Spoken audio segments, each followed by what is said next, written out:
in the Old Norse, and that's about as much creativity as Dick has to put into his shadow name, because he's very wolf. His magic is very wolf. He's very wolf, and that means wolf, and so that means him. And that's as far as he put any thought into it, because creativity is not the domain of a jock. He's not a brainiac. He wasn't an actor. He wasn't an artsy kid. He was a jock, and he was a good-looking jock, and he was a popular jock, and he was an asshole. He really lived up to his name. Dick, short for Richard. He calls himself Richard. There's only one person that's ever gotten away with calling him Dick, and you're not it, understand? He was an asshole, and now he's more of, like an asshole in mourning. There's a lot of regret now, because, well, life has changed him a lot. He doesn't view his awakening as a blessing. He didn't descend into godhood or discover this wonderful magic that he could practice and learn. It wasn't a pretty thing. His awakening was a brutal, bloody, violent, and unwanted affair. He doesn't want to be a mage. He doesn't want his power, and he certainly doesn't want the wolf. But none of that matters. He is on the run from his past. He wants to live the life that he can't live, and he has to live the life that he doesn't want to live. All the while, he's being torn and thrust between the world of flesh and mortals and society and the world of spirits and hunting and being hunted. As one of the only links between those worlds, he can't leave. Dick's vice is impatience. He is a man of action. He doesn't like thinking or planning or waiting around for people to get what they want or to get an edge. He wants to go. He wants to take advantage of the moment right now. He's very in the moment, and he is very afraid of taking and wasting time that could be spent doing something. It's an objective-oriented thing. He is impulsive and grumpy and doesn't want to be doing any of this, and so he wants to get it over with as soon as possible. And that impatience bites him in the ass a lot. His virtue is charity. In a way, if he ever gave it any thought, which he doesn't, and therefore he won't. He's kind of making up to the world for the wrong that he's done in that kind of repentant way that he's never going to be able to actually do. But he doesn't realize that. Instead, he's just very aware of the damage he can cause to others. And the damage that he has caused to others really haunts him.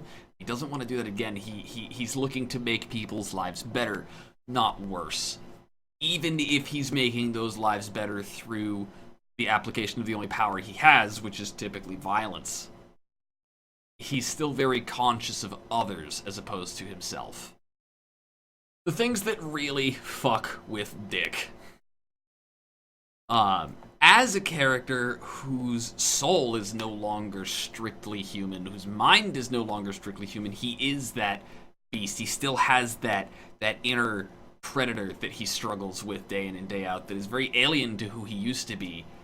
A lot of his persona has changed as a result. For instance, he was always loyal, but now he's so fiercely loyal that the betrayal of Pack, or anything that might be labeled as Pack, doesn't settle well with him. Whether it's him accidentally betraying his own, or somebody else stabbing somebody who trusted him in the back. Like, he definitely feels like anybody who is stupid enough to get close to him, he owes everything to.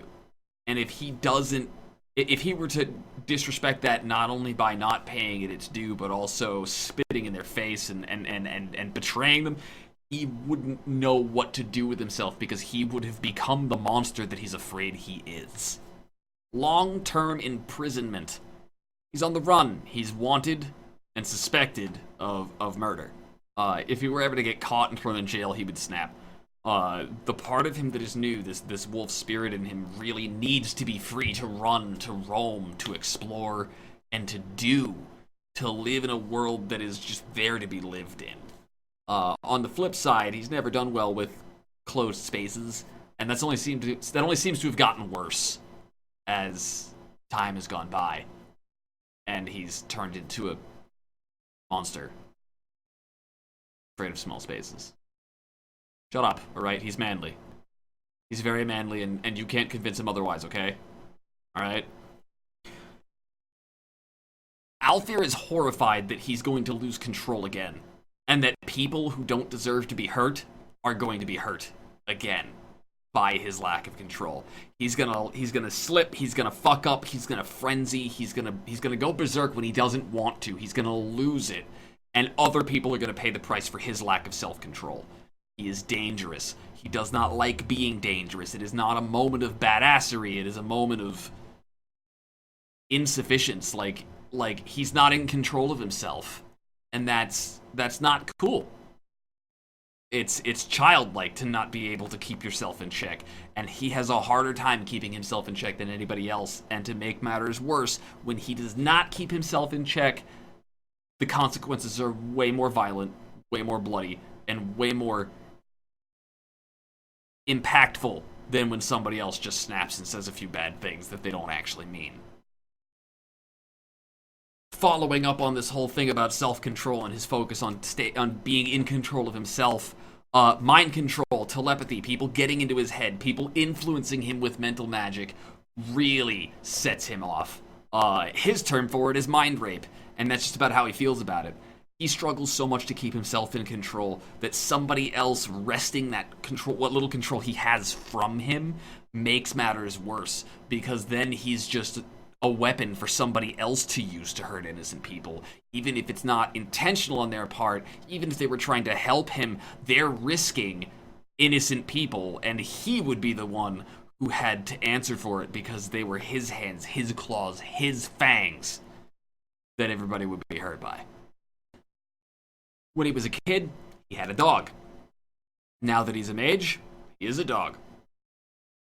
For obvious reasons, cruelty to animal just doesn't set well with him. He's not somebody who can really handle the idea of animal abuse or not taking care of the people who rely on you. Maybe it's a little bit of betrayal of pack. Maybe it's a little bit seeing the animal as an innocent who can't defend themselves. But on the whole, like, it almost gets to him more when somebody is cruel to an animal than it does when somebody is cruel to a human. Ulfir is a Thersis, and that means that his soul has awoken to the primal wilds. The primal wilds are the most untamed and unsettled and unexplored of wildernesses. It is the raw essence of predator and prey and food chain and survival of the fittest. It is a world where nature is all that exists, and it violently hunts anything and everything that does or does not belong. It is eat or be eaten, kill or be killed. If you survive in the primal wilds, it is because you deserve to survive in the primal wilds, because nothing is going to let you or help you survive in the primal wilds. But if you are cunning and powerful enough to survive, you can. The means to do so are there, but you'll have to earn it. That's the world that he comes from. That's the world his soul channels when he casts a spell. Ulfir's magical style draws on a lot of mortal traditions that have come and gone over the ages. He's very druidic. He's very natural. He's very shamanic. He sees the world in totemic symbols, and he employs them, and he implores them. He conjures entities that mankind doesn't know exist. He doesn't speak to a fox, he speaks to fox itself.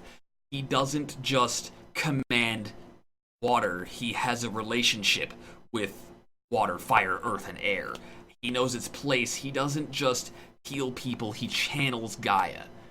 It is a natural witchcraft. It is the magic of old. It is from a time before man knew that the wilds could be conquered. He's a shapeshifter and a summoner. He's a commander of the elements. He is in charge of the world as it was before man came. The beast is something that nature respects and fears, and as such, he is something that nature respects and fears.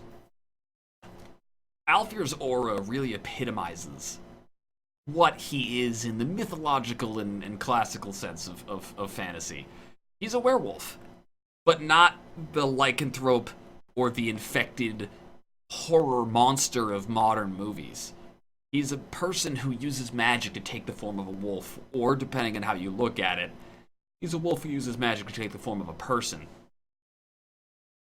But his nimbus is an expression of that wolf. It is in his aura when he casts his spells and he really conjures and draws on the magics at hand that he's using.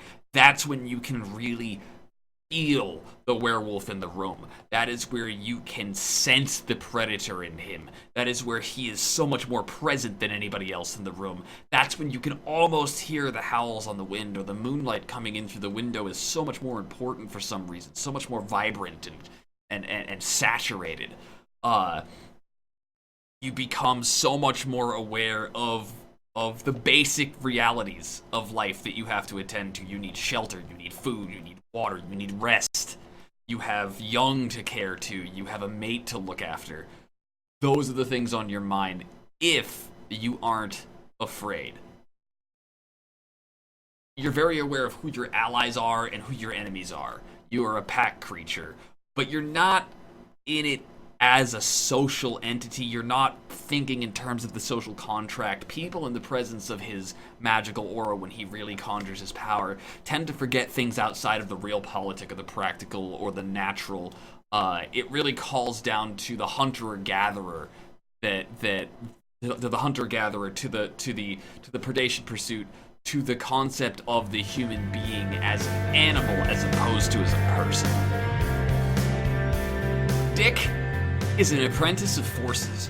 Forces is the arcana that governs energy in all of its forms: sound, vibration, heat, movement, kinetics, light. With forces, he might be able to make somebody invisible, or he might be able to control a fire. He might be able to ignite it or douse it. He might be able to command the lightning to jump from one place to the next. He might call to the weather.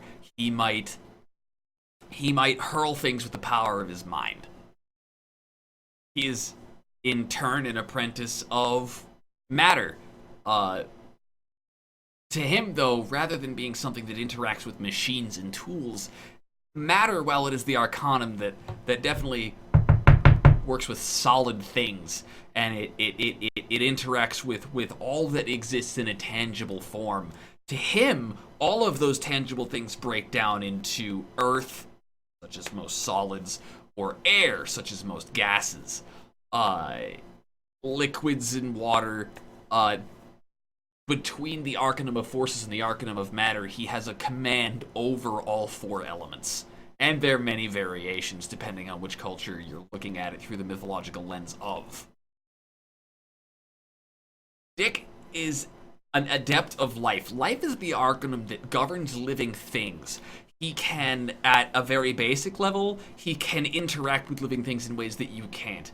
He can look at a creature and know its species, its genealogy. He can know its health immediately because he can see what the body is trying to keep itself as, so he understands what its immune system wants, and he can even tell when that immune system is out of whack. He can diagnose any disease, he can heal any wound, but it goes way beyond that, because healing is just the art of restoring a pattern to what it should be, being able to see the picture, find the line that is broken and redraw over it so you have a complete picture again.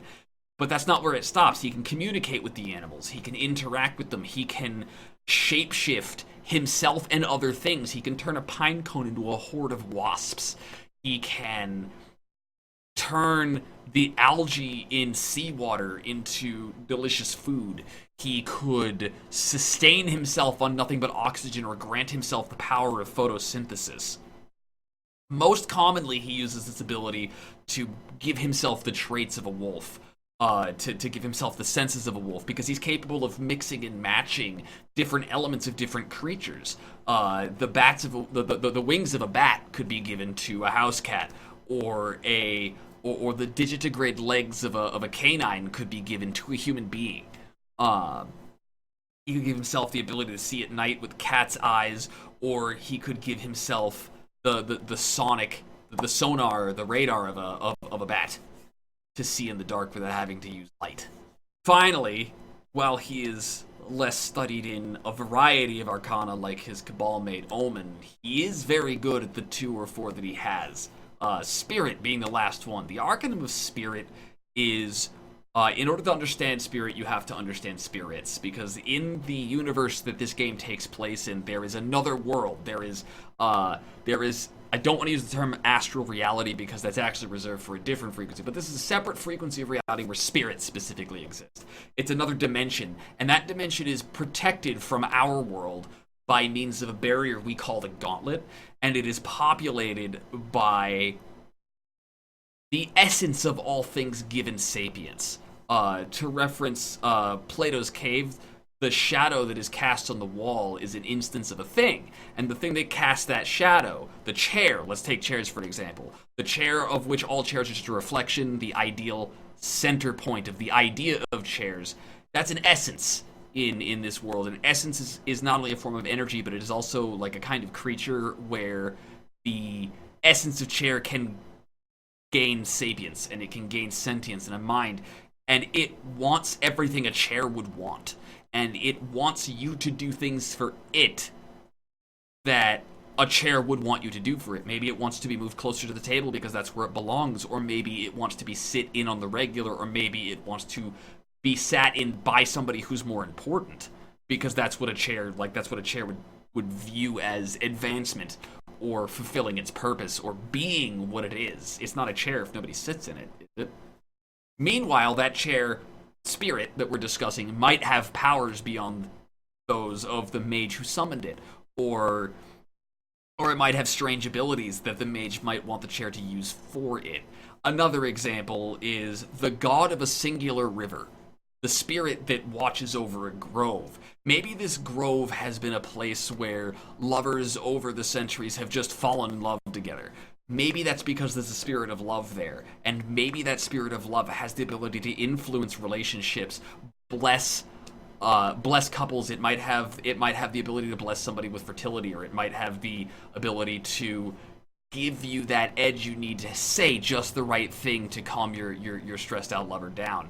And maybe you need that assistance in your life, and if you have the ability to summon, conjure, command, heal, shapeshift, interact with, or trade with that spirit, you might be able to give it something it wants in exchange for something you want. And that's one of the basic practices of Ulfir's magic. Dick didn't come from an interesting family. He was born to a pretty Joe Schmo life. His dad was a Joe Schmo car salesman. Mom was a stay-at-home mom. He had a little brother. His little brother always wanted to be him. He had an older brother. His brother didn't want anything to do with him. His younger years were really uneventful. They had enough food. They had enough money. They weren't rich. They lived in the suburbs. But it was all just, generic American dream lifestyle. And it resulted in Dick being a dick. Since he'd never really had a whole lot of struggle, he didn't have a whole lot of respect for people who did, because he didn't understand it. When he got into high school, he was so good at wrestling that it didn't matter if he had good grades. He was supposed to be getting a C minimum, but if he didn't, people just didn't notice or didn't press it. Because that was what he was supposed to be doing. That's what he was good at. High school wrestling team. It wasn't on the wrestling team that he met Gerald, but Gerald quickly became one of his greatest rivals. Wrestling was one of the few things they didn't have in common. Everybody called them the dynamic duo after the first couple of months of high school in their freshman year. It was that bromance at first sight. They were tight. They did everything together. They did everything against each other. They kept each other sharp. They always strived to outdo one another as a matter of both pride and friendship. They were rivals through and through, keeping each other trying at whatever it was they were doing. Because it didn't matter if Dick got a lower grade than Gerald did. Gerald was going to let Dick know. And if Dick passed up Gerald's high score at their favorite video game, Dick would be certain to rub that in. And so nobody wanted to concede that anybody was worse than anyone, and that always meant raw competition. And it kept them happy, kept them fun. And it was volatile. It exploded somewhere around their sophomore year. Gerald's sister, Lucy, came back from traveling abroad. She was out with their dad, with Gerald's dad. And when she got back, she and Dick got along really well. Famously well, too well for Gerald's liking. As a matter of fact, when they became the iconic high school couple, Gerald couldn't keep it together. He really hated that. There was something about his best friend dating his sister that he just couldn't come to terms with, and he really hoped it was a fling. He just really hoped that Dick's bad boy charm was something that Lucy would get over with, but she didn't. And she changed him, and he changed her, and they became that couple where they're not going to have a whole dating life. They found the person they were supposed to be with, and it wasn't like they weren't dramatic about it. It wasn't like, you know, teenagers finding their first crush. It was legitimate. This is the high school sweetheart they're going to be with, and that was all they wanted. And Gerald really came to resent Dick for that. It didn't end well. Gerald and Dick had a hardcore falling out. What started as a relationship of friendly rivalry became a really vicious and mean-spirited rivalry. It kind of was the only thing that gave Dick the excuse to get away with being an asshole. Because Gerald was constantly picking on him and gave all this frustration, and he used that as an excuse for himself. If only Gerald wasn't picking on me, I'd be a nicer guy, and he became a little more mean-spirited as time went by. And somewhere during their high school year, just towards the end of it, right before he was supposed to graduate, he was invited to this party. What he didn't know was that he wasn't supposed to be invited to this party. Gerald was hosting the party. Gerald's parents were out of town that week, and Gerald was throwing this big, you know, goodbye to the seniors shebang. And he didn't want to invite Dick, because he didn't like Dick, but Lucy insisted. She probably shouldn't have. So Dick goes to this party. Dick goes to this party and has no idea what's coming. He gets a little drunk, has a little fun, plays a little more beer pong than he should. One of the people at this party, he didn't seem to know her.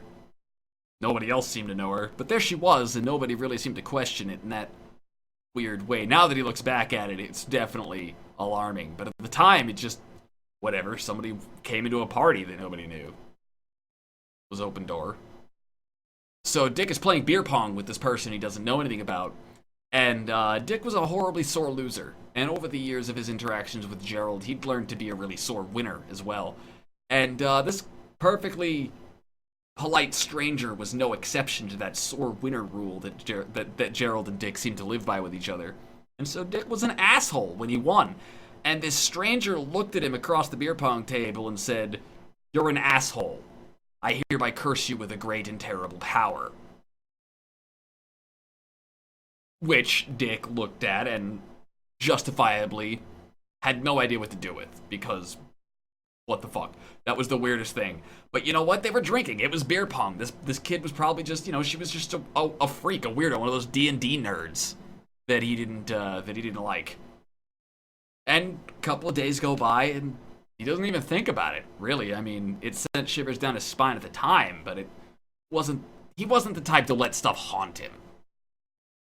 And then he goes to wrestling practice that week. And it was around the night of the full moon when it happened. Somebody said something to him at wrestling practice, and it just set him off. He saw red. He saw so red, he blacked out. And when he came to, everybody was dead. And I don't just mean dead. I mean their arm was over there. Their head was still rolling across the gymnasium floor. Blood, skin, bone, brain splattered everywhere.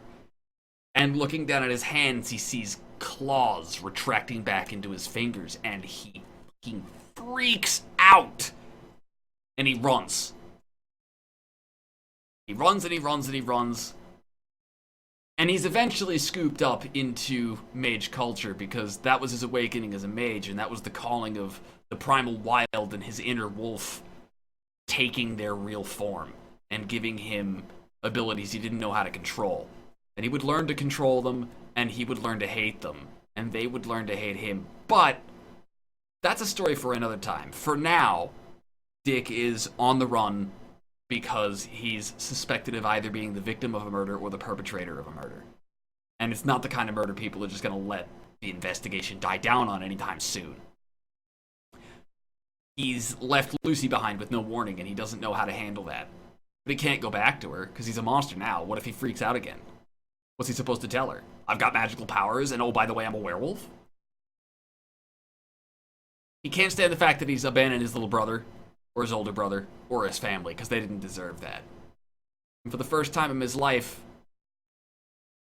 Dick really understands that he has absolutely ruined his own life, and probably the lives of everybody he loves. And he can't even say he's sorry, because it'd just make things worse.